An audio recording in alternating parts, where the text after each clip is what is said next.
Shalom saudara-saudaraku, senang bisa menyapa saudara-saudara sekalian pada hari ini. Mari bersama-sama kita akan mendengarkan renungan firman Tuhan yang akan menjadi sebuah landasan, menjadi sebuah rema untuk iman kita, untuk kepercayaan kita, dan semakin hari kita akan semakin teguh di dalam Tuhan.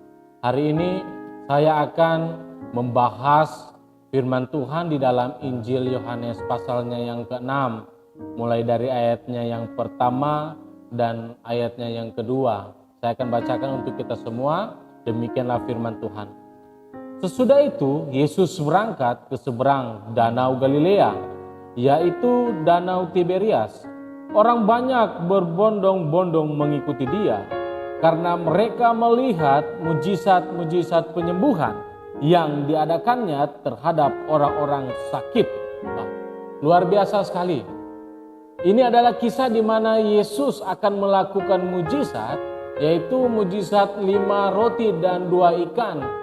Dikatakan di ayatnya yang kedua, orang banyak berbondong-bondong untuk mengikuti Yesus. Saudara-saudaraku, hal yang patut kita renungkan hari-hari ini, apa yang memotivasi Anda untuk mengikuti Yesus? Apa yang menggerakkan hati saudara untuk percaya kepada Yesus dan menjadi orang Kristen? Karena hari-hari ini ada banyak orang berbondong-bondong pergi ke gereja, berbondong-bondong mengikut Tuhan, tetapi motivasi mereka keliru. Nah, ini yang harus kita luruskan hari-hari ini. Dikatakan orang banyak berbondong-bondong pergi mengikuti Yesus karena mereka melihat mujizat-mujizat penyembuhan yang diadakannya terhadap orang-orang sakit. Jadi di kisah ini orang-orang mengikuti Tuhan karena mereka melihat mujizat yang dilakukan Tuhan. Dan singkat cerita, ketika Yesus sudah memberikan makan mereka, mengadakan mujizat 5 roti dan 2 ikan, Yesus pergi daripada mereka dan Yesus pergi berdoa di satu tempat. Dan singkat cerita, ternyata orang-orang yang mengikut Yesus ini masih saja terus-menerus mencarinya kemanapun Yesus pergi. Saya akan membacakan di ayatnya yang selanjutnya, di ayatnya yang ke-25 dan ayatnya yang ke-26. Demikian firman Tuhan. Ketika orang banyak menemukan Yesus di seberang laut itu, mereka berkata kepadanya, "Rabi, bila mana engkau tiba di sini?" Yesus menjawab mereka, "Aku berkata kepadamu, sesungguhnya kamu mencari aku, bukan karena kamu telah melihat tanda-tanda, melainkan karena kamu telah makan roti itu dan kamu kenyang." Saudara-saudaraku, Yesus mencela para orang-orang yang mengikutinya, orang-orang banyak itu. Orang-orang berkata kepada Yesus, "Guru, Rabi, bagaimana kamu bisa ada di tempat ini?" Dan Yesus berkata kepada mereka, "Kamu mencari aku, kamu mengikut aku, bukan karena kamu telah melihat tanda-tanda." Tanda-tanda yang dimaksudkan Yesus adalah tanda-tanda bahwa Yesus adalah Tuhan, tanda-tanda bahwa Yesus adalah kebenaran, adalah kekekalan.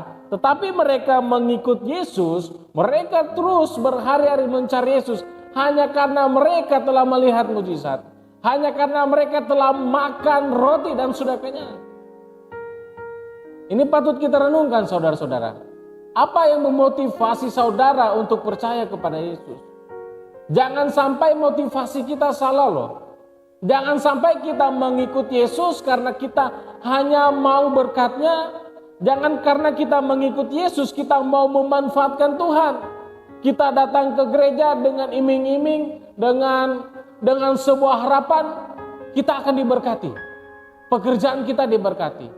Keuangan kita diberkati. Itu sebuah kekeliruan, saudaraku. Kalau motivasi kita hanya sekedar berkat, satu waktu kita pasti akan meninggalkan Tuhan. Satu waktu ketika kita tidak mendapatkan berkat yang kita inginkan, kita pasti kecewa dengan Tuhan. Di pasal ke-6 ini sangat bagus dan sangat menarik sekali. Sekalipun pasal ini cukup panjang, tetapi saya akan mencoba untuk membahasnya dengan secara singkat. Dan singkat cerita, ketika orang banyak ini mengikuti Yesus, Yesus berkata kepada mereka, "Akulah roti hidup, barang siapa yang makan dagingku dan minum darahku, mereka akan hidup." Wah, ini luar biasa. Ketika orang banyak ini mendengar apa yang Yesus katakan, mereka pun menolak Yesus loh. Padahal sebelumnya mereka berhari-hari, mereka berbondong-bondong, rame, mereka datang mengikut Tuhan. Tetapi ketika Yesus berkata seperti ini, bahwa dia adalah roti dan orang banyak itu harus makan dagingnya, banyak orang yang mengundurkan diri pada hari itu. Saya akan bacakan di ayatnya yang ke-60. Sesudah mendengar semua itu, banyak dari murid-murid Yesus berkata, "Perkataan ini keras, siapa yang sanggup mendengarnya?" Saudara-saudara, jika mental kita mengikut Tuhan hanya sekedar mencari berkat, ketika kita mendengarkan firman yang keras, maka kita akan mudah tersinggung. Jika motivasi kita mengikut Yesus salah, sedikit-sedikit kita pasti akan kecewa dengan orang-orang di sekitar kita. Kita akan kecewa dengan keadaan, kita akan kecewa dengan Tuhan, dan kita akan berkata, perkataan ini sangat keras. Bahkan ketika pendeta mungkin hamba Tuhan sedang berkhotbah, kita akan mudah untuk tersinggung dengan firman-firman yang begitu keras. Kemudian Yesus yang di dalam hatinya tahu bahwa murid-muridnya bersungut-sungut tentang hal itu, berkata kepada mereka, "Adakah perkataan itu menggoncangkan imanmu?" Saudara-saudara, hari-hari ini mari kita mengubah motivasi hati kita untuk mengikut Tuhan. Jangan kita memanfaatkan Tuhan hanya untuk mencari berkat. Saudara-saudara, banyaknya orang berbondong-bondong pergi ke gereja, itu bukan sebuah jaminan bahwa mereka benar-benar setia dan percaya kepada Tuhan. Jangan sampai kita tertipu, sekalipun terlihat bagus orang-orang banyak datang ke gereja, datang mengadakan ikut KKR, ikut seminar, tapi ingat, tidak semua hati mereka murni untuk kekekalan. Kemudian Yesus berkata kepada ke-12 muridnya, "Apakah kamu tidak mau pergi juga?" Jadi Yesus berkata kepada orang-orang ini, kepada murid-muridnya dan kepada banyak orang, ketika Yesus berkata bahwa dia adalah roti dan orang-orang itu harus memakan daging Yesus dan meminum darahnya, orang-orang berkata bahwa perkataan ini keras. Dan mulai pada saat itu, dari waktu itu, ayat ke-66, banyak murid-muridnya mengundurkan diri dan tidak lagi mengikuti dia, mengikuti Yesus. Jadi pada hari itu banyak orang mengundurkan diri dan tidak lagi mau mengikuti Yesus.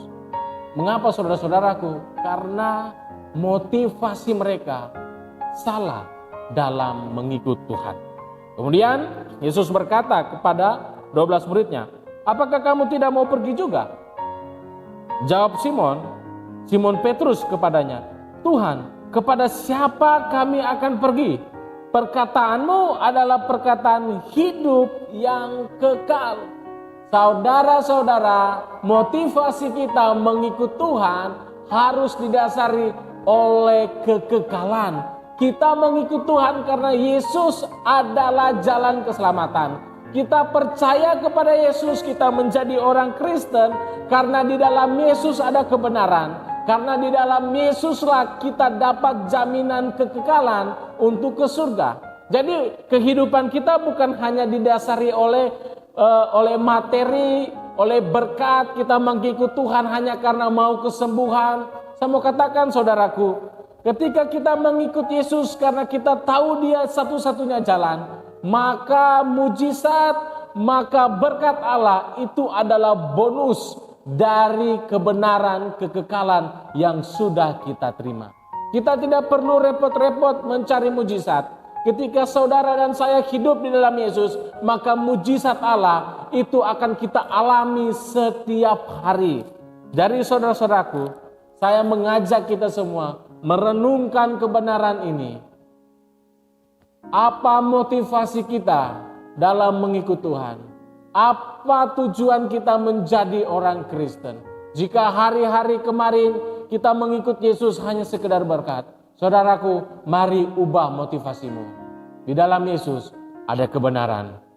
Yesus berkata seperti ini, rohlah yang memberi hidup, daging sama sekali tidak berguna. Perkataan-perkataan yang kukatakan kepadamu adalah roh dan hidup. Jadi perkataan Tuhan itu adalah perkataan yang hidup. Perkataan yang sanggup menghidupkan roh saudara. Perkataan-perkataan yang sanggup membangkitkan saudara. Bukan hanya itu, di dalam Yesus, perkataan Yesus adalah perkataan-perkataan kekekalan. Mari saudaraku, saya mengajak saudara mulai hari ini, mari kita percaya kepada Yesus untuk kekekalan. Kita percaya kepada Tuhan Yesus karena di dalam Yesus satu-satunya keselamatan dan jalan yang benar untuk saya dan saudara. Saya akan berdoa untuk saudara pada hari ini. Mari kita tutup mata dan kita berdoa. Bapa di surga, biarlah melalui kebenaran ini, motivasi kami dalam mengikuti Engkau Tuhan diubah. Biarlah hati kami benar-benar haus, hati kami benar-benar mencari kebenaran-Mu Tuhan. Biarlah hati kami benar-benar hidup di dalam kebenaran-Mu. Kami di dalam Engkau dan Engkau di dalam kami. Sehingga tujuan kami di dalam Engkau hanya satu Tuhan, yaitu kekekalan. Tujuan kami hanya mau menyenangkan hati-Mu. Bukan karena hal-hal materi, tetapi karena hal-hal yang bersifat kekal di dalam kebenaran-Mu Tuhan. Berkati setiap mereka yang mendengarkan kebenaran firman ini. Tuhan meneguhkan panggilan mereka.